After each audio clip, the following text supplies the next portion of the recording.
أعوذ بالله من الشيطان الرجيم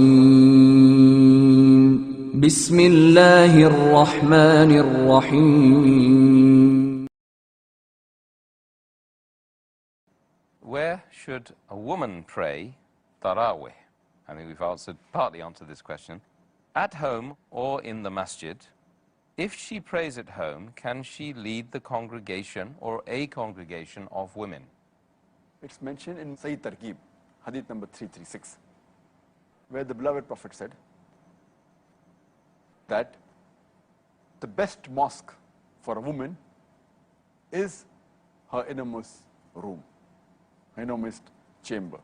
And the best place for a woman to pray is her inner room. That's the best.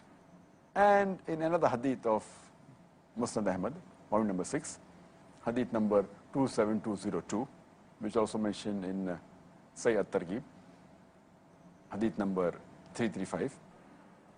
Once a lady asked the Prophet, I would love to pray with you, the lady said. And the Prophet replied, I know you'd love to pray with me, but your prayer in your inner room would be better than praying in your house. The prayer in your house would be better than praying in the courtyard. Your praying in your courtyard would be better than praying in the mosque where you live, where around your people. Your praying in the mosque where you live, around your people, is better than praying in my mosque. That means for a woman, the best prayer is the inner room. MashaAllah. And the various hadith that praying in your room is better than the house better than the courtyard better than the mosque in your area, then mosque in your better than the mosque of the Prophet. Though the Prophet said, it's mentioned in Sahih Muslim, volume number 2, hadith number 3210, that praying in my mosque is equivalent to 1,000 prayers. That means if you pray in the mosque of Muhammad, it's equal to praying 1,000 times in any other mosque. But this hadith is mainly referring to the men, because no two Sahih hadith can contradict. So this hadith mainly refers to the men. For the women, the best place is the house, especially her inner room. And there's a hadith in Sunan Abu Dawud, volume number 1, book of Salah, hadith number 591. Warqa, may Allah be pleased with her. Ameen.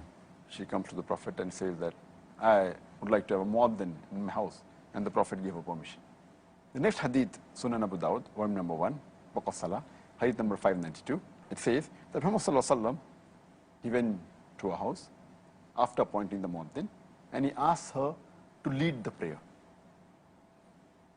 in congregation, and the women in the house, they joined her. And the narrator says that he saw the muaddin, he was an old person. It's further mentioned in a Sahih hadith of Bayhaqi, hadith number 1922. Hazrat Aisha, may Allah be pleased with her, who is the wife of the Prophet, she says that she led the congregation of the women. She was the imam, but she stood in the middle of the row. And another hadith in Musannaf ibn Abi Shayba, hadith number 4953, Salma, who was also the wife of the Prophet, may Allah be pleased with her. Ameen. Even she said that she was the imam of a congregation of women, and she was standing in the center of the first row. So here it indicates that the women, they can pray, but it is better for them to pray in the inner room, better than going in the mosque. But they are permitted to go in the mosque, as we discussed earlier yesterday, that praying in the mosque is permitted, but for them the inner room is better than the house is better than the courtyard better than the mosque close to them, than the mosque of the Prophet. But they can pray, they can go to the mosque. If they pray at home, they can have a congregation, there's no problem at all, and a woman can lead the congregation according to the various hadith I mentioned.